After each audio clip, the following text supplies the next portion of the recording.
Today we're talking about some basic brush technique, but more specifically, how to play rock grooves with brushes.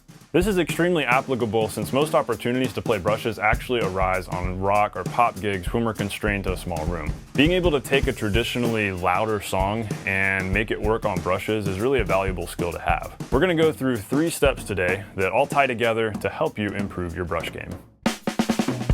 Hey everybody, welcome to the Non-Glamorous Drummer, the channel all about teaching you the practical drumming skills that really matter that will actually help you to become a better drummer. If you're new to the channel, I hope you'll subscribe. Okay, I gotta start off with this disclaimer that I am not claiming to be a brush expert. There are a bunch of guys out there way better than I am, but I'm just presenting to you today a few steps that'll really help you up your brush game, especially if you're interested in doing what I do a lot, which is just playing a rock or a pop gig with brushes when you're in a more quiet, intimate setting that requires you to play lightly. This is great for any kind of acoustic or unplugged gig. Now, there are a couple guys out there who are really great that I've watched and listened to a lot that I feel like I've learned a lot from. Those guys are Jeff Hamilton, a really good jazz drummer, and Florian Alexandru-Zorn, who's done some clinics at PASIC, and he has a really cool, unique approach to brushes. So go check them out after you watch this video. Okay, step 1. Take on a different mindset when you play brushes because brushes are not sticks, obviously, and they feel completely different in your hands. They respond differently. They don't bounce when you drop them. I mean, they bounce a little bit. Brushes kind of have their own unique kind of rebound that's very different from sticks. So because they feel different from sticks and because they respond differently from sticks, we've got to hold them differently and figure out really the most effective way to control them. Now, a lot of drummers have different ways of doing this, and brush playing is always very personal and different from drummer to drummer. And so the way that I'm telling you how I do it is not the one true way, though it works great for me. So you can try to emulate what I'm doing and then maybe adapt that to something else you've learned and go check out another really great drummer who's doing cool brush stuff and see what he does. And so you kind of have to collect a lot of what's out there and really figure out what works for you. All that to say, I like to hold the brushes pretty close to the end.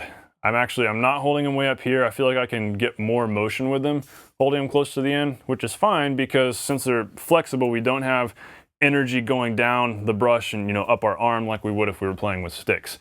I feel like I can get more of this lateral motion when I'm holding them on the end and holding them thumbs up. That way I can use my fingers to really move them back and forth. And that lateral motion is something we do a lot when we play with brushes, almost even more than we go up and down. When we play with sticks, we're going up and down pretty much, but with brushes, we're doing a lot of side-to-side sweeping to get really cool, unique, longer notes and sounds. So we'll jump over to the kit. Here's a demonstration of just some different sounds and different ways of hitting the snare.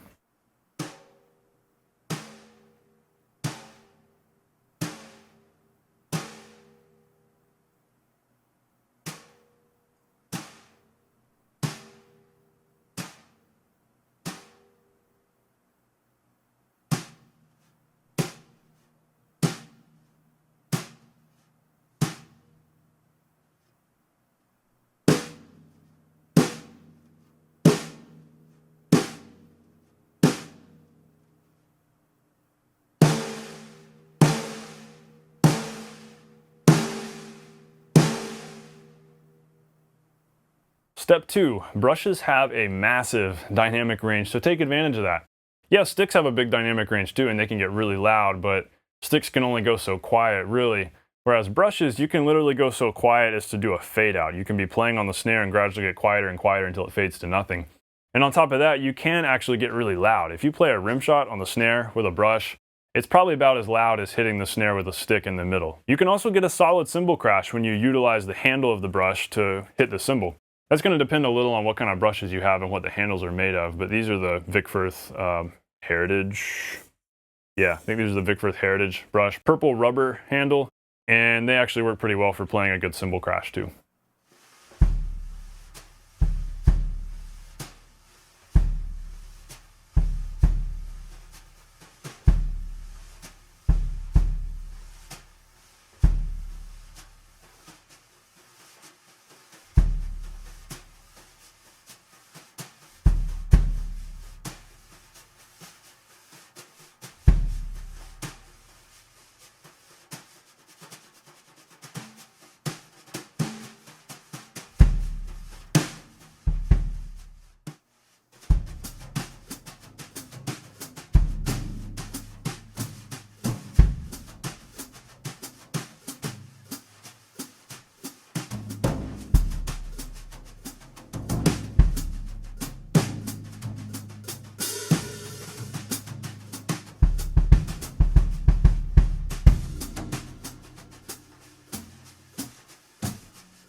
And really that step 2 there just leads straight into step 3, which is really a concrete piece of advice to go practice. Practice playing rim shots with your brushes.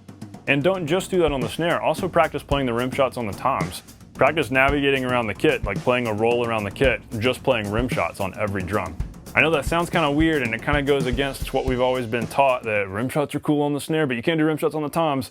Well, rim shots with brushes on the toms actually sound pretty cool, and you get a lot of attack plus the resonance. So there again, the cool thing about brushes is we can hit them so many different ways. You can hit the toms as a rim shot, you can hit it in the middle, like pressing the bristles on or letting them bounce off, and already you've got 3 different sounds there. So let's jump back over on the kit. I'll play some more examples for you and just show you kind of what I'm talking about here to hopefully solidify it in your mind and really to encourage you to go try these exact same things on your kit as well.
Hey, this was most definitely a very broad overview today. There's a lot more good content out there on YouTube about playing with brushes, especially from the 2 guys I mentioned, Jeff Hamilton and Florian Alexandru-Zorn. So go check out those guys, see what you can learn from them. But if you want to see more on this topic here on this channel, let me know in the comments below. If you found this interesting or helpful, and maybe there's some other like brush subtopic that you want to know more about, just let me know, because I think it'd be really cool to make more videos about this. This is actually the first video I've ever made about playing brushes, I think just because a lot of guys don't really play a lot with brushes anymore. I hope today's video inspired you to brush up on your skills. Yes, this was a very brief overview of some topics that we could go way more in depth with, but the basics of achieving good brush sounds really revolve around having the right mindset. Follow these steps and you'll find yourself creating very musical sounds and grooves on your kit. And if you find yourself playing a gig in a small venue, these skills will be invaluable. Thanks for watching, everybody. I hope you have a great weekend. I will see you next week.